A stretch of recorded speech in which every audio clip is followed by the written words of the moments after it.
ನಮಸ್ಕಾರ. ಜ್ಯೋತಿರ್ಭವ ಚಾನೆಲ್ಗೆ ಸ್ವಾಗತ. ನಿನ್ನೆ ನಾವು ಕೋಪವನ್ನು ತಿರಸ್ಕರಿಸುವ ಮೂಲಕ ನಮ್ಮ ನೆಮ್ಮದಿಯನ್ನು ಹೇಗೆ ಕಾಪಾಡಿಕೊಳ್ಳುವುದು ಎಂಬುದು ಕಲಿತೆವು. ಆದರೆ ನಮ್ಮ ಹೃದಯದಲ್ಲಿ ಬೇರೂರಿರುವ ದ್ವೇಷ ಮತ್ತು ಅನ್ಯಾಯದ ನೋವುಗಳೇನು? ಅತ್ಯಂತ ಕ್ರೂರವಾದ ಹೃದಯವನ್ನು ಪ್ರೀತಿಯಿಂದ ಬದಲಾಯಿಸಲು ಸಾಧ್ಯವೇ? ಇಂದು ನಾವು ಬುದ್ಧರ ಕರುಣೆಯ ಅತಿ ದೊಡ್ಡ ಪವಾಡದ ಕಥೆಯನ್ನು ಆಳವಾಗಿ ತಿಳಿಯಲಿದ್ದೇವೆ. ಆ ಕತೆ ಅಂಗುಲಿಮಾಲನ ಪರಿವರ್ತನೆ. ಅಂಗುಲಿಮಾಲನು ದ್ವೇಷ, ಹಿಂಸೆ ಮತ್ತು ನಾಶದ ಸಂಸ್ಕಾರ ರೂಪವಾಗಿದ್ದ. ನಿಮ್ಮ ಜೀವನದಲ್ಲಿ ಕ್ಷಮಿಸಲಾಗದ ನೋವನ್ನು ನೀಡಿದ್ದ ವ್ಯಕ್ತಿಯ ಬಗ್ಗೆ ನೀವು ಎಂದಾದರೂ ಯೋಚಿಸಿದ್ದೀರಾ? ಪ್ರೀತಿ ಮತ್ತು ಕರುಣೆಯು ಅಂತಹ ನೋವನ್ನು ಹೇಗೆ ಗುಣಪಡಿಸಬಲ್ಲದು ಎಂಬುದನ್ನು ಈ 60 ನಿಮಿಷಗಳ ನಿರೂಪಣೆಯಲ್ಲಿ ಅನ್ವೇಷಿಸೋಣ. ಸಿದ್ಧರಾಗಿ ದ್ವೇಷದಿಂದ ಪ್ರೀತಿಗೆ ತಿರುಗಿದ ಪಯಣದ ಆಳಕ್ಕಿಳಿಯೋಣ. ಇದು ಪ್ರಾಚೀನ ಭಾರತ ಕೋಸಲ ರಾಜ್ಯದ ಮಾತು. ಆ ರಾಜ್ಯದ ಕಾಡುಗಳು ಕೇವಲ ಮರಗಳಿಂದ ತುಂಬಿರಲಿಲ್ಲ, ಬದಲಿಗೆ ಭೀತಿಯಿಂದ ತುಂಬಿದ್ದವು. ಆ ಭೀತಿಗೆ ಕಾರಣ ಅಂಗುಲಿಮಾಲ. ಅಂಗುಲಿಮಾಲನು ಮೂಲತಃ ಒಬ್ಬ ವಿದ್ಯಾವಂತ, ಬುದ್ಧಿವಂತ ವಿದ್ಯಾರ್ಥಿಯಾಗಿದ್ದ. ಅವನ ಹೆಸರು ಅಹಿಂಸಕ. ಆದರೆ ಗುರುಗಳ ಅಸೂಯೆ ಮತ್ತು ಇತರ ಶಿಷ್ಯರ ಕುತಂತ್ರದ ಕಾರಣ ಅವನ ಜೀವನವು ಅಂಧಕಾರದ ಹಾದಿ ಹಿಡಿದಿತ್ತು. ಗುರುಗಳು ಅವನಿಗೆ ಜ್ಞಾನ ಸಂಪಾದಿಸಲು ನೀನು 100 ಜನರ ಬೆರಳುಗಳನ್ನು ಕತ್ತರಿಸಿ ಮಾಲೆ ಮಾಡಬೇಕು ಎಂಬ ಭೀಕರವಾದ ಗುರಿ ನೀಡಿದರು. ಅಹಿಂಸಕನು ಕ್ರಮೇಣ ತನ್ನ ಹೆಸರಿನ ವಿರುದ್ಧ ನಡೆಯುತ್ತಾ ಭೀಕರ ಹಂತಕನಾದನು. ಆತನು ಕೊಂದ ಪ್ರತಿ ವ್ಯಕ್ತಿಯ ಬೆರಳನ್ನು ಕತ್ತರಿಸಿ ಮಾಲೆಯಾಗಿ ಧರಿಸುತ್ತಿದ್ದ. ಅವನ ಕೊರಳಲ್ಲಿ ಬೆರಳುಗಳ ಮಾಲೆಯು 99ಕ್ಕೆ ತಲುಪಿತ್ತು. ಜನರು ಕಾಡಿನ ಆ ಭಾಗವನ್ನು ದಾಟಲು ಹೆದರುತ್ತಿದ್ದರು.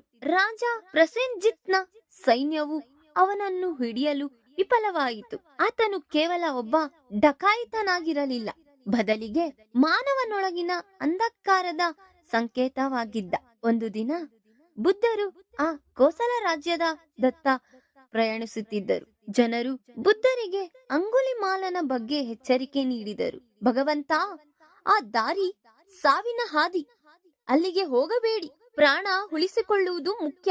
ಆದರೆ ಕರುಣಾಮಯಿ ಬುದ್ಧರು ಮನುಷ್ಯನೊಳಗಿನ ದುಃಖವನ್ನು ಮಾತ್ರ ನೋಡಿದರು.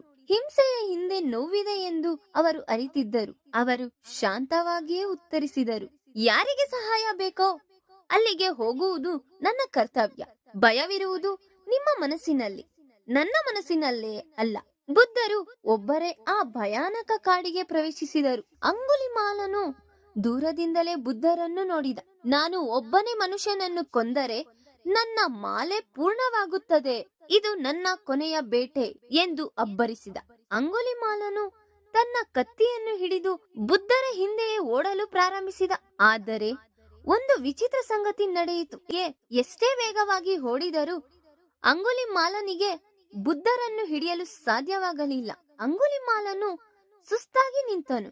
ಅವನಿಗೆ ಕೋಪ ಮತ್ತು ಆಶ್ಚರ್ಯ ಒಟ್ಟಿಗೆ ಬಂದವು. ಬುದ್ಧರು ನಿಧಾನವಾಗಿ, ಶಾಂತವಾಗಿ ನಡೆಯುತ್ತಿದ್ದರು. ಅವರನ್ನು ಹಿಡಿಯಲು ಅವನಿಗೆ ಸಾಧ್ಯವಾಗಲಿಲ್ಲ. ದೈಹಿಕ ಬಲವು ಆಧ್ಯಾತ್ಮಿಕ ಶಕ್ತಿಯ ಮುಂದೆ ನಿಂತು ಹೋಯಿತು. ಅಂಗುಲಿಮಾಲನು ತನ್ನ ಓಟವನ್ನು ನಿಲ್ಲಿಸಿ ಉಸಿರಾಡುತ್ತಿದ್ದಾಗ ಜೋರಾಗಿ ಕಿರುಚಿದ, ಓಯ್ ಸನ್ಯಾಸಿ, ನಿಲ್ಲು! ನಾನೇ ಅಂಗುಲಿಮಾಲ, 100 ಜನರ ಹಂತಕ, ನಿಲ್ಲು!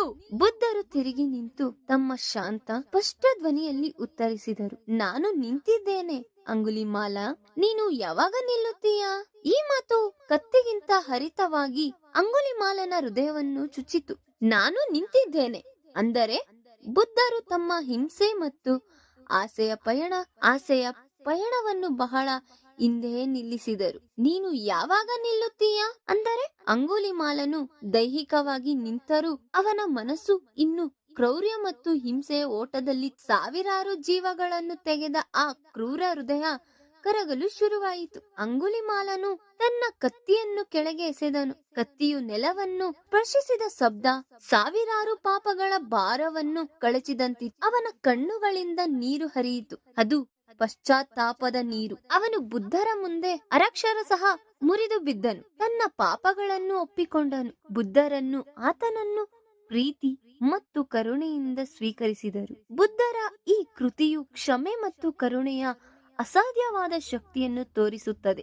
ಬುದ್ಧರು ಅಂಗುಲಿಮಾಲನನ್ನು ಒಬ್ಬ ಕ್ರೂರ ಹಂತಕನಾಗಿ ನೋಡಲಿಲ್ಲ, ಬದಲಿಗೆ ದಾರಿ ತಪ್ಪಿದ ಗಾಯಗೊಂಡ ಆತ್ಮವಾಗಿ ಕಂಡರು. ದ್ವೇಷವು ಒಬ್ಬ ವ್ಯಕ್ತಿಯಲ್ಲಿರಬಹುದು, ಆದರೆ ಆ ದ್ವೇಷವೇ ಆ ವ್ಯಕ್ತಿಯಲ್ಲ. ಪ್ರೀತಿಯ ಶಕ್ತಿಯು ಆ ದ್ವೇಷವನ್ನು ಬೇರ್ಪಡಿಸಿ ಮೂಲ ಮನುಷ್ಯರನ್ನು ಹೊರತರಬಲ್ಲದು. ನಾವು ಪ್ರೀತಿಗೆ ಮತ್ತು ಕರುಣೆಗೆ ನಮ್ಮ ಹೃದಯವನ್ನು ತೆರೆದಾಗ ಭಯವು ಕರಗಿ ಹೋಗುತ್ತದೆ. ಅಂಗುಲಿಮಾಲನು ಸಾವಿರಾರು ಜನರನ್ನು ಹೆದರಿಸಿದರು, ಕೇವಲ ಬುದ್ಧರ ನಿಷ್ಕಳಂಕ ಪ್ರೀತಿಯಿಂದ ಅವನು ಹೆದರಿದನು ಮತ್ತು ಬದಲಾದನು. ನಿಮ್ಮ ಸುತ್ತಲಿನ ಪ್ರೀತಿಯ ಕೊರತೆಯಿಂದ ಕೋಪಗೊಂಡಿರುವ ಅಥವಾ ಅಸೂಯೆ ಪಡುತ್ತಿರುವ ವ್ಯಕ್ತಿಗಳನ್ನು ನೀವು ಎದುರಿಸಿದಾಗ ಅವರಿಗೆ ದ್ವೇಷದಿಂದ ಉತ್ತರಿಸುವ ಬದಲು ಕರುಣೆಯಿಂದ ಉತ್ತರಿಸಿ. ಕ್ಷಮೆಯು ಇತರರಿಗಾಗಿ ಅಲ್ಲ, ಅದು ನಮ್ಮ ಆತ್ಮದ ಶಾಂತಿಗಾಗಿ.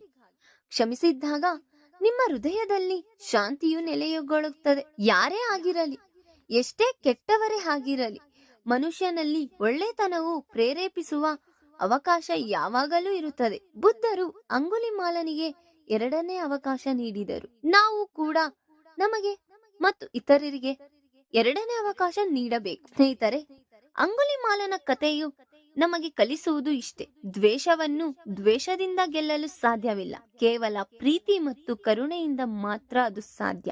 ಇದು ಬುದ್ಧರು ಜಗತ್ತಿಗೆ ನೀಡಿದ ಅತ್ಯಂತ ಪ್ರಬಲ ಉಪದೇಶ. ಕಣ್ಣು ಮುಚ್ಚಿ ನಿಮ್ಮ ಸುತ್ತಲೂ ಕರುಣೆಯ ಬೆಳಕು ಹರಡುತ್ತಿದೆ ಎಂದು ಧ್ಯಾನಿಸಿ. ಆ ಬೆಳಕು ನಿಮ್ಮೊಳಗಿನ ದ್ವೇಷ ಮತ್ತು ನೋವಿನ ಕತ್ತಲೆಯನ್ನು ದೂರ ಮಾಡಲಿ.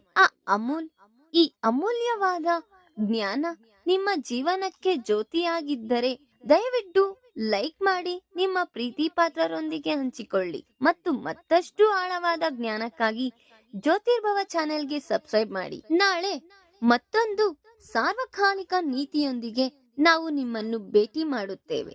ಅಲ್ಲಿಯವರೆಗೂ ಪ್ರೀತಿಯಿಂದಿರಿ. ಶುಭವಾಗಲಿ.